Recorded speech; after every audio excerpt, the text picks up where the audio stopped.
2006 December Nalgonda జిల్లా ప్రభుత్వ ఆసుపత్రిలోని శవాల గది. గదంతా నిశ్శబ్దంతో నిండి ఉంది. సరిగ్గా అప్పుడే శవాల మధ్యలో నుంచి ఒకతను లేచాడు. అక్కడి నుంచి కష్టపడి బయటకు నడిచాడు. అతన్ని చూసిన వారు భయపడి దూరంగా పారిపోసాగారు. ఒంటి నిండా గాయాలతో ఉన్న అతను మాత్రం ఆకలితో అలమటించిపోతున్నాడు. తనతో మాట్లాడేవాళ్లు కాని, కనీసం పిలిచినా పలకరించేవాళ్లు కాని ఎవ్వరూ లేరు. చివరకు అక్కడ పనిచేసే ఒక వార్డు బాయ్ సహాయంతో తన వాళ్లతో ఫోన్లో మాట్లాడగలిగాడు. వాళ్లు వచ్చి అతన్ని మరొక ఆసుపత్రికి తీసుకెళ్లి బ్రతికించుకున్నారు. ఇంతకీ ఎవరి గురించి ఇదంతా అనుకుంటున్నారా? పదండి వీడియోలోకి వెళ్లి ఈ చావుని గెలిచిన మొనగాడి కథేంటో తెలుసుకుందాం.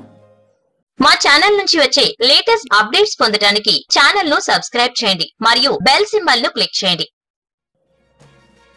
శేఖర్ గౌడ్ జీవితంలో 2 సార్లు పుట్టాడు. తల్లి గర్భంలో నుంచి ఓసారి బయటకొస్తే శవాల గదిలో నుంచి సరికొత్తగా జన్మనెత్తాడు. చెట్టంత కొడుకు అచేతనంగా పడి ఉండటం చూసి అమ్మా నాన్న పెట్టిన కన్నీళ్లకు బదులు తీర్చేందుకు నిర్లక్ష్యంగా తనను మార్చరీలో పడేసిన వారికి సమాధానం చెప్పేందుకు తిరిగొచ్చాడు. ఓ కాలు ఓ చెయ్యి పోయినా కూడా నిరాశ పడకుండా కొండంత ధైర్యంతో కొత్త జీవితాన్ని ప్రారంభించాడు. ఓ మారథాన్ రన్నర్ గా, స్విమ్మర్ గా, బ్యాడ్మింటన్ క్రీడాకారుడిగా, సైక్లింగ్ ఆటగాడిగా విభిన్న అవతారాలు ఎత్తి అందరినీ ఆశ్చర్యానికి గురిచేశాడు. అప్పటికి శేఖర్ వయస్సు 16 ఏళ్లే. బాగా చదువుకుని ఉద్యోగం సాధించి కుటుంబాన్ని గొప్పగా చూసుకోవాలనే తపన అతడిది. ఎన్నో ఆశయాలు, మరెన్నో కలలు. కానీ అనుకోకుండా జరిగిన ఒక ప్రమాదం అతని జీవితాన్ని అతలాకుతలం చేసింది. మరణం అంచుల వరకు తీసుకెళ్లింది. ప్రస్తుత యాదాద్రి భువనగిరి జిల్లా చౌటప్పల్ మండలం పీపల్ పహాడ్ గ్రామానికి చెందిన శేఖర్ 2006లో నల్గొండలో ఐటీఐ చదువుతూ అక్కడే అద్దె ఇంట్లో ఉండేవాడు. ఒకరోజు తన గది బయట బాల్కనీలో గోడపై కూర్చుని ఫోన్లో మాట్లాడుతున్నాడు. అనుకోకుండా జారి పైనుండి పడ్డాడు. క్రింద చూస్తే ఒకవైపు ట్రాన్స్ఫార్మర్, మరొక వైపు విద్యుత్ తీగలు. ఆ విద్యుత్ తీగలను చేత్తో పట్టుకున్న అతడు స్పృహ కోల్పోయాడు. హుటాహుటిన అతన్ని ప్రభుత్వాసుపత్రికి తీసుకెళ్తే చావు బ్రతుకుల్లో ఉన్న అతన్ని ఆసుపత్రి సిబ్బంది శవాల గదిలో పెట్టారు. అమ్మా నాన్న దుఃఖంలో మునిగిపోయారు. అప్పటికే 9 గంటలు గడిచాయి. ఊపిరితోనే ఉన్న శేఖర్ కు కడుపులో ఆకలి మొదలైంది. మరోవైపు శరీరం మొత్తం గాయాలు. ఎడమ చేయి స్పర్శ కోల్పోయింది. ఆకలి మంట ఎక్కువవటంతో నెమ్మదిగా లేచి చూస్తే శవాల మధ్య ఉన్నాననే విషయం అర్థమైంది. అక్కడి నుంచి బయటకు నడిచాడు. అతన్ని చూసి అందరూ భయపడ్డారు. బాధను పంటి బిగువన భరిస్తూ తన కుటుంబ సభ్యులు వచ్చేంత వరకు ఎదురు చూశాడు. వాళ్లు వచ్చి అతన్ని ప్రైవేట్ ఆసుపత్రికి తరలించి బ్రతికించుకున్నారు. శేఖర్ ప్రాణాలతో ఉండడానికి 15 శస్త్రచికిత్సలు అవసరమయ్యాయి. దాదాపు 12 లక్షలు ఖర్చయ్యాయి. కొడుకు చికిత్స కోసం అతని తల్లిదండ్రులు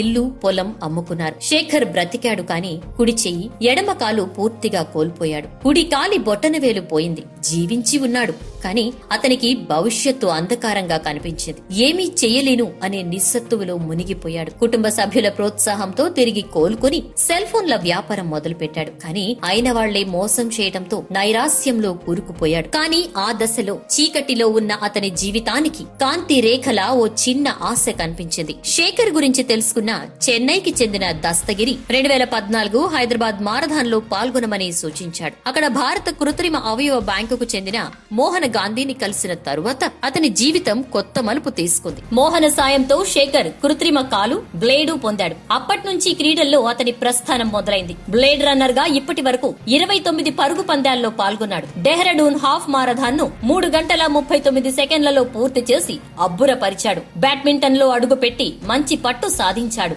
స్విమ్మింగ్ లో తనదైన ప్రతిభ కనబరుస్తున్నాడు. సైక్లింగ్ లో సత్తా చాటుతున్నాడు. ఒంటరిగా లదాఖ్ నుంచి కన్యాకుమారి వరకు సైక్లింగ్ చేసి ఎంతో మందికి ఆదర్శంగా నిలిచాడు. ట్రెక్కింగ్ పైన ఆసక్తి కనబరిచిన అతను గత ఏడాది ఎవరెస్ట్ బేస్ క్యాంప్ వరకు ఎక్కాడు. శేఖర్ భారత ప్రతిభా పురస్కార్ అవార్డు గెలుచుకున్నాడు. మరణం అంచుల వరకు వెళ్లి కాలు చెయ్యి పోగొట్టుకుని వివిధ క్రీడాంశాల్లో సత్తా చాటే స్థాయికి ఎదిగిన తన జీవితం కంటే స్ఫూర్తి పాఠం ఎక్కడుంటుంది? అందుకే శేఖర్ తన జీవిత విషయాలను చెబుతూ అందరిలో స్ఫూర్తిని రగిలిస్తూ ఉంటాడు. విద్యార్థులకు, దివ్యాంగులకు, నిరాశలో కూరుకుపోయిన వాళ్లకు తన మాటలతో స్ఫూర్తి నింపుతూ ఉంటాడు. సాధారణ వ్యక్తులతో పోలిస్తే దివ్యాంగులు దేంట్లోనూ తీసిపోరని చాటడానికే తను ఇలా క్రీడల్లో రాణిస్తున్నట్లు చెప్తున్నాడు. దివ్యాంగులు అనగానే సమాజంలో చిన్న చూపు ఉంది. ముందు అది పోవాలి. వాళ్లు ఎవరికంటే తక్కువ కాదు. పట్టుదలగా ప్రయత్నిస్తే సాధారణ వ్యక్తుల కంటే మెరుగైన స్థానాల్లో ఉండగలరు. మనం ఏదైతే ఏదైనా సాధించగలం అనే ఆత్మవిశ్వాసాన్ని పెంపొందించుకోవాలి. అందరికంటే ప్రత్యేకంగా ఉండాలనే తపన ఉండాలి అని శేఖర్ అంటాడు. ఈ ఏడాది ఐరోపాలోని ఎత్తైన పర్వతం మౌంట్ ఎల్బ్రూస్ ను అధిరోహించటం లక్ష్యంగా పెట్టుకున్నాడు. ప్రస్తుతం హైదరాబాద్ లోని ప్రాణం ఆసుపత్రిలో ఉద్యోగం చేస్తున్న అతను భవిష్యత్తులో ఒక రెస్టారెంట్ ప్రారంభించి దివ్యాంగులకు పని కల్పిస్తానని అంటున్నాడు. లదాఖ్ నుంచి కన్యాకుమారి వరకు ఒంటరిగా సైకిల్ యాత్రను 48 రోజుల్లో పూర్తి చేసినందుకు high range book of world record లో చోటు. ఎవరెస్ట్ బేస్ క్యాంప్ వరకు ట్రెక్కింగ్, బ్యాడ్మింటన్, స్విమ్మింగ్ లో ప్రతిభ, హాఫ్ మారథాన్, 10 కిలోమీటర్ల పరుగులో పతకాలు. పై 2 సందర్భాల్లోనూ మనం చెప్పుకున్నది ఒకరి గురించే. ఇప్పటి వరకు ఈ వీడియోలో ఎవరి గురించి అయితే చూసామో అతని గురించే. చూసారా ఫ్రెండ్స్, ఎక్కడా కూడా మనోస్థైర్యాన్ని వదలకుండా కష్టాలకు ఎదురొడ్డి నిలబడి విజయాన్ని తన మిత్రునిగా మలుచుకుని కాలు చెయ్యి లేకపోయినా తాను అడుగుపెట్టిన అన్ని రంగాల్లో అద్భుత ప్రతిభతో దూసుకెళ్తున్నాడు. ప్రపంచానికి ఇతరొక రోల్ మోడల్ గా నిలిచాడు. ఒంట్లోని అవయవాలన్నీ బాగున్నా కూడా పని చేయటానికి బద్దకించే వారికి ఈయన ఒక స్ఫూర్తి.